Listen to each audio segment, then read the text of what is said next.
the great Kingdom of Benin fell, what happened to its king? Most people imagine a dramatic ending, a final battle, a ruler dying sword in hand, defending his throne. That version feels neat, heroic, almost comforting, but history is rarely kind enough to end that way. Oba Ovonramwen, the last independent king of Benin, was not killed in battle. He was captured, and what followed was not glory. It was something far more devastating. To understand why his exile mattered so deeply, you first have to understand what Benin truly was. For centuries, the Kingdom of Benin stood as one of Africa's most organized and powerful civilizations.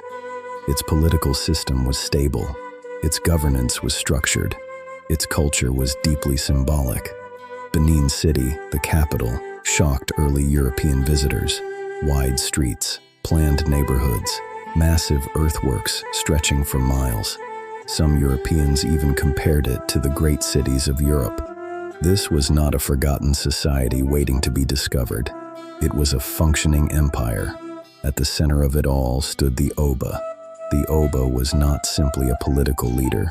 He was believed to be sacred, a living connection between the people, their ancestors, and the divine. His authority was spiritual as much as it was political. To remove the Oba was not just to change leadership, it was to rupture the soul of the kingdom itself. By the late 1800s, the British Empire had its eyes on Benin: palm oil, ivory, control of trade routes into the interior.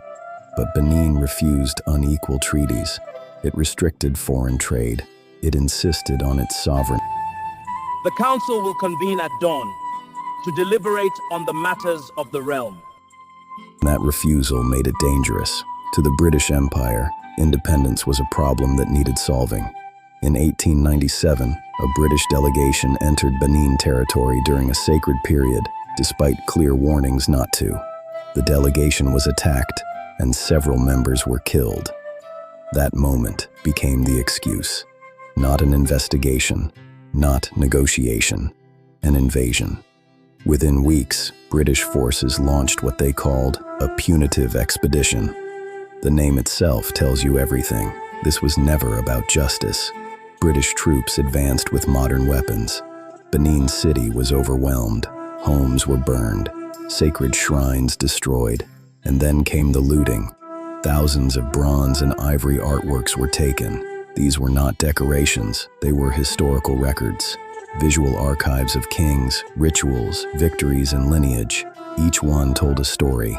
Those stories were packed into crates and shipped overseas. What could not be taken was destroyed. This was not chaos, it was calculated. And then there was the Oba. Oba Ovonramwen did not flee in panic. He did not abandon his people. As the destruction spread and civilian suffering increased, he made a choice: to surrender, not for himself, but to prevent further bloodshed. He was arrested, stripped of his royal authority, stripped of his sacred regalia, stripped of his palace. But the British did not execute him. Execution creates martyrs. Martyrs inspire resistance. Instead, they chose exile. Oba Ovonramwen was removed from Benin and sent far away from his homeland. For a ruler believed to be spiritually bound to the land, exile was a living death. Imagine the weight of that moment. A kingdom whose identity revolved around its Oba, suddenly without him. No central rituals, no divine authority, no living symbol of continuity. Centuries of lineage abruptly severed. The heart of Benin was ripped out. In its place, the conquerors left silence. A forced silence, a heavy silence, and they called it peace.